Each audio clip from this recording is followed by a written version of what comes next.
the only 7 dumbbell exercises that will transform your entire body after 50 and 60. In my career as a personal trainer, I had many students over 50 who knew they needed to exercise, but chose to remain inactive because they claimed they did not enjoy the gym environment. And after a while, I began to understand. A place packed with mirrors, young people, complicated machines, and that uncomfortable feeling of being somewhere that was not made for you. It is understandable to have no desire to walk into that scenario every week. If that is your case, relax. You do not need any of that to transform your body. With just a pair of dumbbells, you can train from the comfort of your home, on your own time, without exposing yourself to anything you do not want. That is why today you will see a workout made up of only 7 dumbbell exercises that alone are capable of working every muscle in your body. All you need to do is watch until the end and split them into a weekly routine your own way. Before we get started, please leave a comment with your name and the city you are watching from. We would love to know.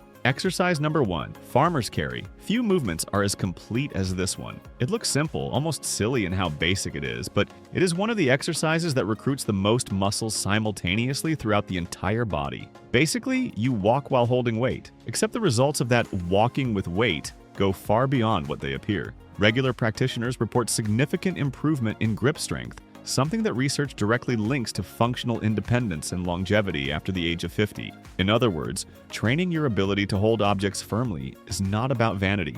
It is an investment in your independence for the decades ahead. This exercise intensely works the forearms, trapezius, deltoids, and the core as a full-body stabilizer. To perform it, hold a dumbbell in each hand with your arms extended at your sides, shoulders pulled back, and spine in a neutral position. Walk in a straight line for a set distance or time, keeping your core engaged throughout the entire path. The extra tip here is to squeeze the dumbbell with maximum force from the beginning to the end of the movement. This increases muscle recruitment in the forearms and also demands more from the core to maintain an upright posture. Think of this exercise as a workout disguised as an everyday task. It is essentially the same effort as carrying heavy grocery bags to the car, only in a controlled way and with a clear purpose behind it. A common mistake is letting the shoulders fall forward in the spine curve, which overloads the lower back and reduces the efficiency of the exercise. Keep your chest open and your gaze always forward. Start with 2 to 3 sets of 30 to 40 seconds of walking, gradually progressing to 60 seconds as your endurance improves. Contraindications: an active lumbar disc herniation or recent wrist injuries call for caution and professional guidance before including this movement in your routine. Exercise number 2, curl to press. If you want to save training time without sacrificing results, this exercise is practically tailor-made for that. It combines 2 movements into one, working the arms and shoulders in the same set without a pause between them. This exercise intensely works the biceps brachii in the first phase of the movement and the deltoids, mainly the anterior portion, in the second phase. The triceps also assists during the elbow extension overhead. To perform it correctly, start standing with a dumbbell in each hand and your arms extended at your sides, palms facing forward. Bend your elbows, bringing the dumbbells up to shoulder height, as in a traditional curl. Without an abrupt pause, rotate your wrists slightly and press the dumbbells upward, fully extending your arms overhead. Then return along the same path to the starting position. Keep in mind that the transition between the 2 phases should be fluid, not 2 separate movements with a pause in between. It is that continuity that makes the exercise more efficient for your training time. A mistake I see many people make is using momentum from the legs or excessively arching the lower back to help the dumbbell rise during the press phase. If you feel the need to swing the weight, that is a sign it is too heavy for where you are right now. 2 to 3 sets of 10 to 12 repetitions are recommended, prioritizing control over speed. An extra tip to maximize gains is to hold the final position with your arms fully extended overhead for 1 second before lowering. That small detail increases time under tension for the deltoids and accelerates results over the medium term. It is worth remembering that strengthening the shoulders and arms together goes beyond aesthetics, directly helping with tasks such as storing objects on high shelves. Contraindications: people with rotator cuff injuries or persistent shoulder pain should avoid the overhead press phase and may substitute it with a partial press or perform only the curl on its own. Exercise number 3, Bulgarian split squat with dumbbells. This is, without exaggeration, one of the most complete lower body movements that exists, and yet it is one of the most avoided because it seems challenging for balance. The good news is that this initial challenge is precisely what brings extra benefits that a traditional squat does not offer. What many people do not know is that the gluteus maximus is the largest muscle in the human body, and this exercise is one of the most efficient for recruiting it with intensity, alongside the quadriceps and the hamstrings acting as stabilizers. To perform it, position one foot resting behind you on a bench or elevated surface, with your chest upright and a dumbbell in each hand at your sides. Lower yourself by bending the knee of your front leg until it forms an angle close to 90 degrees, keeping your torso slightly leaning forward, then rise back to the starting position. The extra tip is to keep your body weight concentrated on the heel of your front leg during the descent. This directs more work to the glute instead of overloading the knee. A common mistake is letting the front knee travel too far past the toes, which increases pressure on the joint. Adjust the distance between your feet until you find a comfortable position before adding load. Because it is a unilateral exercise, it also demands more proprioception, meaning your body's awareness of itself in space, which is especially valuable for fall prevention as the years go by. 2 to 3 sets of 8 to 10 repetitions per leg are recommended, starting without dumbbells until you have mastered the balance. Many men neglect specific glute training throughout their lives, compromising strength and performance. Well-developed glutes also help stabilize the pelvis and reduce recurring lower back pain. Contraindications: people with active knee injuries or serious balance issues should perform the movement while holding onto a fixed surface or substitute it with a more stable bilateral squat. Exercise number 4, dumbbell row. If there is one exercise that represents the opposite of being hunched over all day staring at screens, it is this one. The row works precisely the muscles that most of us allow to weaken without realizing it, the ones that hold up an upright posture. The beauty of this exercise lies in its ability to strengthen the back comprehensively, recruiting the latissimus dorsi, the rhomboids, and the posterior deltoid, with the biceps assisting during the elbow flexion. To perform it, rest one knee and one hand on a bench, keeping your spine straight and parallel to the floor. Hold the dumbbell with your other hand, arm extended, and pull the weight toward the side of your torso, driving the elbow back and squeezing the shoulder blade toward the spine. Lower in a controlled manner until your arm is fully extended before repeating. Remember that the force should come from the back, not the arm. Imagine you are trying to tuck your elbow into your back pocket. That image helps direct the movement correctly. A common mistake is rotating the torso during the pull to help the dumbbell rise. This reduces muscle work in the back and transfers the load to the spine unnecessarily. Keep your hips and shoulders aligned, practically parallel to the floor, from the beginning to the end of the set. Neglecting the rear deltoids and the back in general is a recurring mistake among people who train at home, since those muscles do not show up in the mirror and end up forgotten. But they are essential for joint health and for avoiding that hunched posture so common as the years advance. 3 sets of 10 to 12 repetitions per side are recommended, prioritizing the mind-muscle connection over heavy loads. Contraindications: acute lower back pain or recent shoulder injuries call for extra caution, and it may be necessary to reduce the range of motion or rest both knees on the bench for greater stability. As an alternative, if balancing on the bench is uncomfortable, perform the same movement standing up, with your torso leaning forward and your knees slightly bent. Exercise number 5, step up with dumbbells. Stepping onto a bench might seem like a small thing compared to more flashy gym exercises, but few movements replicate an action you repeat every day as well as this one: climbing stairs.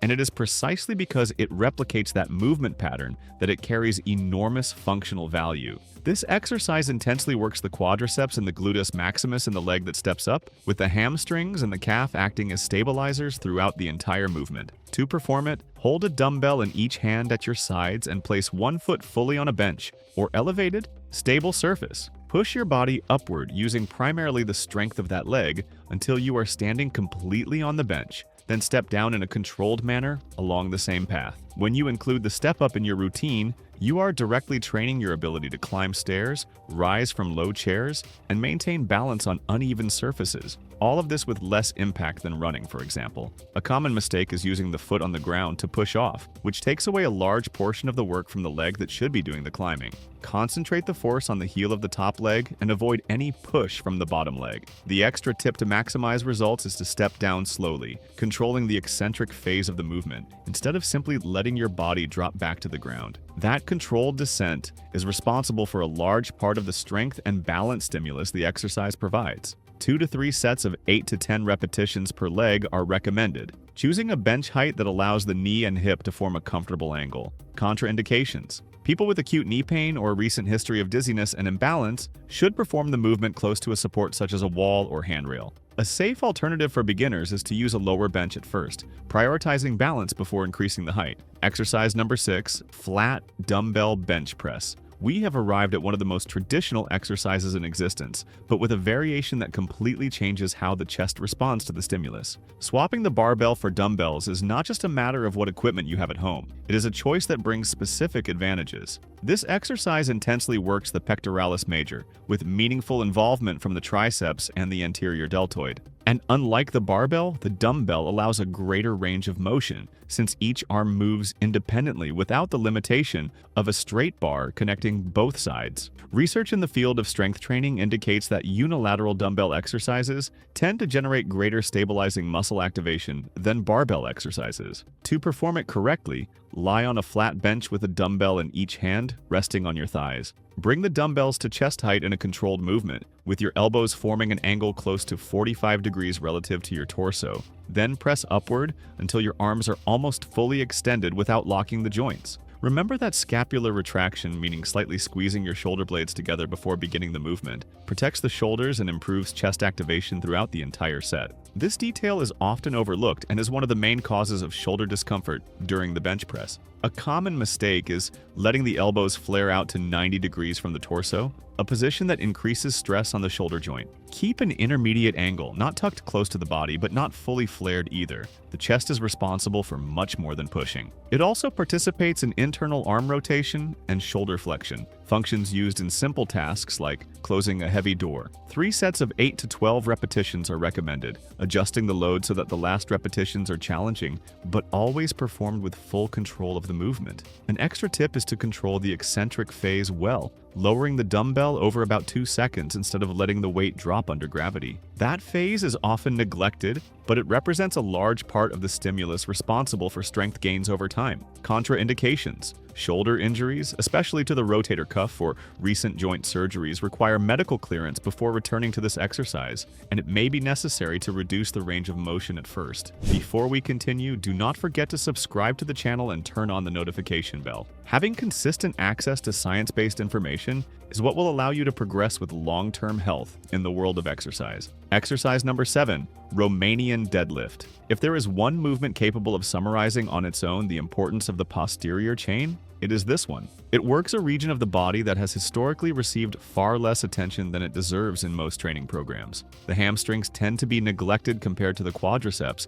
and that imbalance between the front and back of the leg is directly linked to a greater risk of knee injuries. This exercise intensely works the hamstrings and the gluteus maximus, with the spinal erectors acting as important stabilizers for the lower back throughout the entire movement. It is essential to train both the knee flexion and the hip extension functions that these muscles perform, and the Romanian deadlift works precisely on that second function. To perform it, hold a dumbbell in each hand in front of your thighs with your knees slightly bent and kept in practically the same position throughout the entire movement. Hinge your torso forward from the hips, letting the dumbbells slide close to your legs until you feel a clear stretch in the hamstrings. Then return to the starting position by squeezing the glutes at the top of the movement. A common mistake is confusing this movement with a squat by bending the knees excessively. The Romanian deadlift is, first and foremost, a hip movement, not a knee movement. Keep your spine neutral from beginning to end without rounding your back. The eccentric phase, the one in which you lower the dumbbells in a controlled manner, is where most of the positive stimulus of this exercise takes place.